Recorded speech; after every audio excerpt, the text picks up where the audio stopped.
예, 저희들이 그 2022년도 올리브 트리 캠페인을 추진하면서 계속 팔레스타인과 함께하는 평화로 동행하는 그 제안들을 한국 시민사회와 하고 또 이제 같이 동행할 것을 권유하는 영상을 만들고 있습니다. 오늘 그 13번째로 귀한 손님을 모셨습니다. 우리 그 제주도에 아마 뒷배경이 귤밭 같은데 이따 또 좀 직접 말씀을 들을 기회가 있을 것 같은데 귤밭에서 인터뷰 응해 주신 우리 그 지정이팔 목사님께 감사드리면서 먼저 그 목사님 그 소개 말씀, 소개 인사와 함께 근황에 대해서도 좀 잠깐 말씀을 해주시죠. 안녕하세요. 최정일팔입니다. 저는 현재 그 트립티라는 공정무역 회사의 대표를 맡고 있습니다.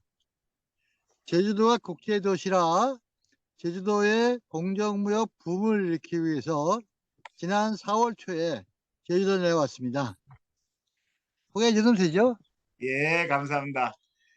그 아마 그 지금까지 인터뷰에 응해주신 분들 어느 분보다도 배경이 너무 좋고 또 그 자연 속에서 주시는 말씀이 또 그 의미 있게 전달되지 않을까 싶습니다.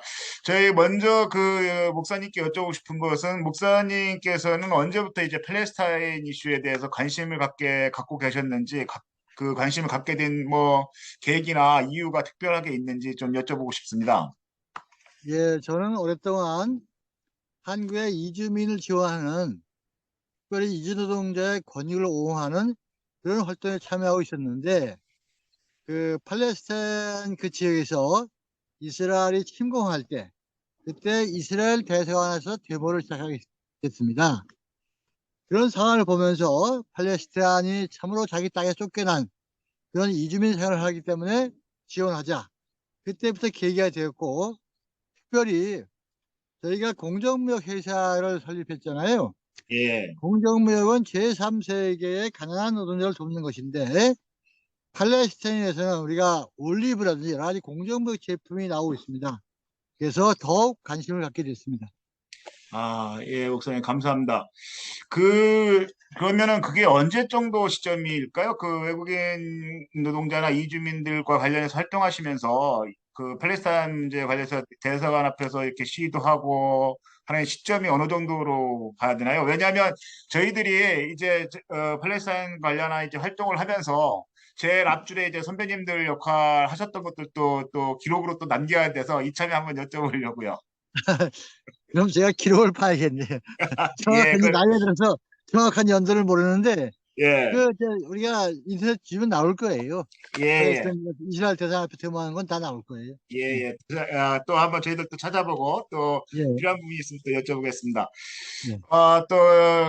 또 다른 하나의 질문은 이제 또 목사님이시기도 해서 특별히 제 질문 드리는 건데요. 저희 한국 기독교 특히 개신교 그 개신교에서 특히 이제 목회자들이 팔레스타인 이슈를 뭐 모르고 있다라고는 좀 이렇게 그렇게는 생각이 안 드는데 좀 이게 팔레스타인을 다루는데 대단히 주저하거나 또는 일부러 외면하거나 또는 이제 모른 척하는 경우가 또 좀 많은 것 같습니다.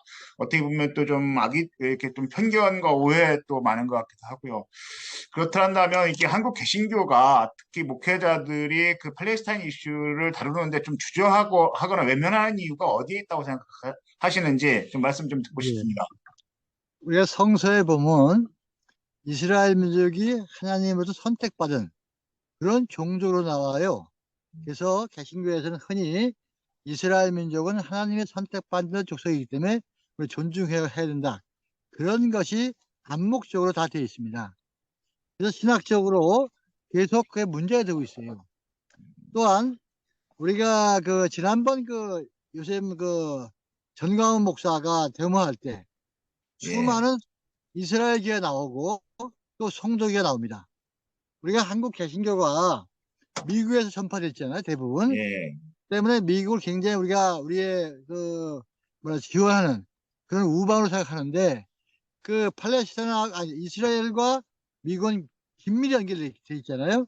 그게 정치적으로는 그런 관계 때문에, 그다음에 신학적으로는 성서 때문에 한국 개신교의 많은 부분들이 이스라엘을 좋아하고 팔레스틴을 지지하는데 좀 멀리하는, 꺼리하는 그런 이유가 될 것입니다. 예. 그런데 지금 말씀 주셨던 것들 중에 그냥 일반인들이 또 교회를 다니시는 분들도 마찬가지인 것 같아요. 왜 그 광화문에서 뭔가 이렇게 할 때, 성조기는 정치적으로 뭐, 그럴 수, 이해를 한다는 게 아니라, 그래도 뭐 좀 이렇게, 그런가 보다, 이럴 수도 있는 것 같은데, 왜 이스라엘 국기를 왜 들고 나오냐라는 질문을 하시는 분들이 많습니다. 그거에 대해서는 어떻게 생각하셔요? 왜 들고 저도 나오시는 것 같아요? 저도 이스라엘기를 들고 나간 적이 없기 때문에 그 심정은 이해할 수가 없어요. 단지 예, 단지 추측한 겁니다. 예, 그 데모하는 사람들이 자기들도 선택받은 사람이다. 예, 이스라엘도 선택받은 사람이다. 다 예, 같이 하나님에서도 선택받았기 때문에 예. 뭐 그런 같은 동질의식을 느껴서 그렇게 하지 않나 추측하고 아, 있습니다.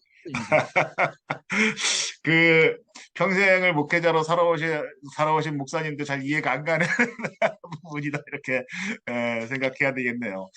그러면 이제 한국 개신교는 그렇다 치고 한국 시민사회가 혹시 갖고 있는 팔레스타인에 대한 편견이나 오해 이런 것들이 있을까요? 저희들이 보통 보면은 있죠. 팔레스타인에 대해서는 이렇게 그 방송 근데 매체에서 나오는 걸로만 이렇게 이해하는 게 많아서 그 목사님이 보시기에 한국 시민사회가 갖고 있는 팔레스타인에 대한 오해나 편견이 있다면 어떻게 있는지 좀 한번 말씀 좀 부탁드립니다. 일반 평범한 시민 사회에서는 팔레스틴이 과격한 음, 저항운동을 한다. 폭력을 행사한다. 그런 것 때문에 비폭력을 좋아하는 사람들이 그 거부감을 갖고 있습니다. 저는 그 문제를 이렇게 생각해요. 안중근 열사에 대해서 그분이 폭도라고 보는 대한민국 사람 한 사람도 없을 겁니다. 예, 물론 일본 분들은 그 폭도라고 보고 있겠죠. 팔레스틴 입장에서 볼 때는 생존권의 문제이기 때문에 자기들의 폭력을 행사할 수밖에 없고 그건 정당한 폭력에서는 보고 있습니다. 단순히 이 폭력이 나쁘다, 평화가 좋다 이런 이분법을 하기 때문에 좀 거리감을 두지 않나 이렇게 생각을 하고 싶습니다.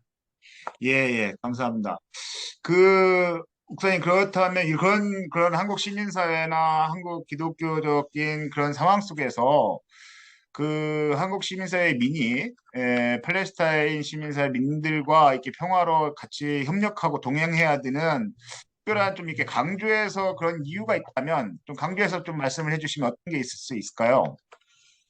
저는 평상시에 이주노동 운동을 했거든요. 예, 많은 분들이 그래요. 한국에 가난한 사람도 많은데 예, 왜 제3세계에서 돈 벌러온 이주노동자 인권을 위해서 싸우냐. 특별히 지금은 이주노동 상황도 많이 좋아졌는데 그분들을 위해서 왜 계속 싸우냐. 이런 질문을 합니다. 실제 이주노동자들이 한국에 와서 돈을 많이 벌고 갑니다. 그래서 저는 그럴 때마다 이렇게 제안을 해요. 한국의 가장 약한 고리를 해결할 때 그때 다른 문제를 다 해결될 수 있다. 다시 말하면 한국의 장애인 문제를 해결하면 그러면 특히 요즘에 성소수자 문제죠. 그 문제를 해결하면 차차 다른 문제도 다 해결되기 때문에 가장 약한 고리를 해결해야 된다. 그 중에 하나가 이주노동자다. 역시 팔레스타인도 마찬가지예요. 전 세계가 평화롭게 살기 위해서는 가장 외면되고 있는 팔레스타인 난민 문제를 해결할 때, 그 문제를 할 때 저희 미국을 중심으로 한 이스라엘 중심으로 한 그 패권주의에 대해서 제대로 싸움을 볼 때, 평화를 이룰 때 전 세계가 평화롭지 않을까. 그래서 팔레스타인 문제는 굉장히 중요하게 취급해야 된다고 봅니다. 예, 감사합니다. 그 목사님께서 그 매년 잊지 않으시고 저희들 그 올리브 트리 캠페인에 참여도 해주시고 또 그 한국 협의할 때도 바쁜 시간 쪼개서 또 참여도 하시고 그러시는데요. 저희 올리브 트리 캠페인에 대한 좀 나름대로 의미랄까요? 중요성이랄까요? 그리고 또 좀 목사님께서 보시기에 올리브 트리 캠페인 좀 이렇게도 좀 더 해봤으면 좋겠다라는 좀 제안이나 좋은 말씀 있으시면 좀 부탁드리겠습니다. 사람의 관심을 갖게 되는 것은 직접 행동으로 옮길 때 더 관심을 갖게 됩니다. 사실 올리브 나무를 심는 데는 우리가 조금만 마음만 먹으면 누구나 할 수 있는 거거든요. 한 그루 심는 것은. 근데 예, 그 한 그루가 팔레스타인이 질 잘한다고 소식을 낼 때 좀 더 관심을 갖게 되고 참여하게 됩니다. 제가 네팔에 커피 나무를 심은 적이 있어요. 예. 네팔이 지금부터 한 7, 8년 전에 2005년도인가 지진이 크게 났었죠. 대부분 사람들은 구호품을 많이 전달했는데 저는 그때 당시 이 구호품은 일시적이고 네팔 사람들이 스스로 잘 살 수 있는 그런 근본적인 대책으로 일환으로 나무를 심어주자 하고 음, 많은 사람들이 호응했어요. 이 커피나무 심으니 커피가 자라잖아요. 그러면 예. 커피가 언제 열리냐, 커피를 그 잘 들으냐, 그런 데 그렇죠. 관심을 갖게 되고 또 예. 때에 따라서는 그분 중에 일부가 네팔에 직접 현지 찾아가 봐요. 본인이 심은 나무를 볼 때 참 보람과 기쁨을 느끼게 됩니다. 이런 면에서 우리가 팔레스타인 나무를 심을 때 그 과정을 지켜보면서 관심을 갖게 되고 또 기회에 대해서 팔레스타인에 직접 가서 올리브 나무를 보게 된다면 더욱 관심을 갖기 때문에 이 올리브 나무 심기 캠페인은 대단히 중요하다고 봅니다. 또 우리가 누구나 참여할 수 있는 그런 행동이라고 봅니다. 예, 감사합니다. 그렇죠. 저희들이 이제 그 올리브 나무 캠페인을 통해서 이제 올리브 식재 사업은 이제 3년 차 지금 진행하고 있는데요. 올리브 나무 열매가 이제 보통 4, 5년 차에서 이렇게 또 그 열매를 채취할 수가 있습니다. 그래서 내년부터는 그 저희한테는 그 대한무역이나 대한여행에서 최선배이시기도 한데 우리 목사님께서 저희들이 이제 대한여행과 대한무역을 통해서 팔레스타인 민들과 한국 시민사회 민들이 지탱 가능한 민의 협력을 만들어갈 수 있는 대한여행과 대한무역을 좀 이렇게 계획하고 있습니다. 그때 또 이제 목사님한테 자문 구하면서 지도받으면서 또 진행을 할 수 있었으면 하는 바람을 좀. 그러면 저는 미리 좌석 하나 예약하겠습니다. 예, 감사합니다.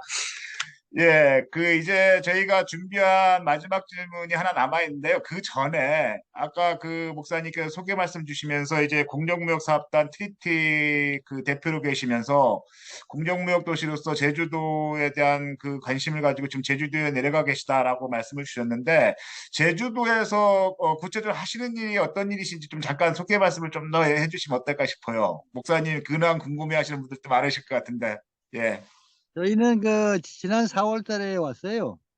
원래 저희들이 서울에 있었는데 제주도 호텔에 그 공정무역 제품을 납품하려고 3년 전부터 왕래를 했었습니다. 근데 모든 계획들이 코로나 때문에 힘들어지고 그러면서 공정무역에 관심이 점점 희미해지기 때문에 직접 내려와서 하자. 그래야 제주도에 공정무역 조례도 만들고 공정무역에서의 기운이 벌어지지 않을까 하고 지난 4월 1일 내려왔습니다. 얼마 안 되죠? 아, 내려와서 지금 하고 있는 일은 우선 저희 가 게스트하우스를 운영합니다. 먹고 살아야 되니까. 아, 예. 게스트하우스 굉장히 이뻐요. 그 편백나무를 할 때 여러분이 온다면 저희들이 환장하겠습니다. 야, 그다음에 공정무역 카페를 운영하고 있고요. 공정무역 사무실을 운영하면서 카페에서는 공정무역 책들 이렇게 하고 특별히 공정무역에 근거한 공정여행을 추진하고 음, 있습니다. 예, 저희가 지난주에도 어, 서울에서 사장님도 한 10분 정도 모시고 공정여행을 했거든요. 예. 흔히 제주도 오면 대부분 제주도 해변이 멋있다. 뭐 아, 예. 이야기하는데 그분들은 대부분 제주를 몇 번 왔기 때문에 굉장히 고심을 했어요. 제주도의 상징이 무엇일까? 우리 이 총장님은 제주도 상징이 뭐라고 보십니까? 잘 모르겠습니다. 우선 제주도 상징하면 흔히 4.3 그 예, 위안의 4.3 혁명. 예, 제주도의 키포인트죠. 예, 그 다음에 제주도 하면 그 오름. 예, 그다음에 제주도 하면 또 귤밭. 근데 음, 제주도 키포인트 되겠죠. 예, 그래서 저희가 이렇게 계획했습니다. 우선 첫째는 4.3 평화공원을 가본다. 두 음, 번째 제주도 귤밭에 직접 수확하는 체험을 한다. 예, 그리고 제주도 그 농민들 같이 해서 제주도 무가 굉장히 많이 나오거든요. 예, 그 무 축제에 가서 향토 음식을 먹어본다. 음, 그리고 제주도 오름 중에 하나라고 할 수 있는 영주산에 올라간다. 하루째 쫙 둘러있어요. 사장님이 워낙 바쁘기 때문에. 예, 처음에 염려할 때는 4.3 평화공원이 너무 여행객에게는 무거운 예, 분위기 아닐까 괜히 염려를 했어요. 근데 예, 사장님들 대부분 제주도를 수없이 왔다는데 한 번도 거기 가보신 분이 없어요. 제가 놀랐습니다. 다음에 와복구를 한번 따로 그 목사님 모시고 제주도 얘기 말씀을 좀 드려야 될 것 같아요. 제주도에서 그러죠. 예. 예, 저기 오늘은 예, 제가 공정목 하면 제3세계만 돌 게 아니라 예, 사실 제주도 농민도 굉장히 어렵습니다. 지금 농민들이 젊은 사람들이 없어요. 예, 지금 제가 지금 일하고 있는 이것도 귤밭인데 그 80대 후반의 노인들이 일하고 하고 있어요. 예, 그래서 저희 이 귤 수확하고 그다음에 선별해서 나눠주는데요. 제가 특별 제안을 하겠습니다. 예, 올리브 나무를 저기 계속하시는 분이 예, 이 맛있는 귤, 예, 놀짝밭이라는 이 맛있는 귤을 한 상자 구입하면 예, 한 상자 17,000원이요. 예, 그럼 주식이 얼마 안 되겠죠? 예, 그러니까 1,000원씩 예. 그 올리브 나무 기금으로 음. 전달하겠습니다. 너무 감사합니다.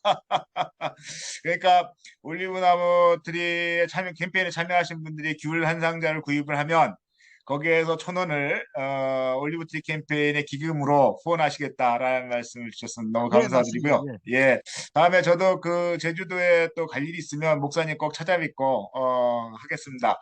그 마지막으로 그 하나 좀 부탁 말씀드리면 이제 그 며칠 안 남았는데요. 이제 성탄을 앞두고 있는데 목사님께서 그 한국 개신교 목회자들과 그리고 또 교회 공동체 구성원들에게 팔레스타인과 올리브트리 캠페인에 대해서 좀 관심 갖고 좀 참여할 수 있도록 그 성탄 메시지로 겸 마지막 인사를 좀 부탁드리고 싶습니다.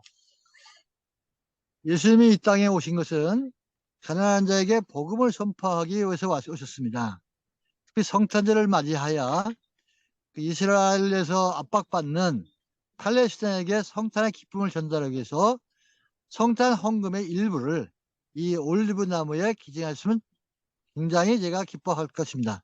감사합니다. 예, 감사합니다, 목사님. 오늘 그 바쁘신 가운데서 또 이렇게 또 귤밭에서 또 이렇게 너무 좋습니다. 그 인터뷰에 응해주시고, 귤 한 박스를 구입하면, 그 중에 일부를 금으로 또 이렇게 기꺼이 후원해 주시겠다는 말씀도 남겨주셨습니다. 목사님, 마지막으로 얼굴도 좀 보여주시죠. 귤밭, 멋있네. 예, 목사님. 오늘 너무 감사하고요. 건강하시고요. 네, 감사합니다. 예, 감사합니다, 목사님.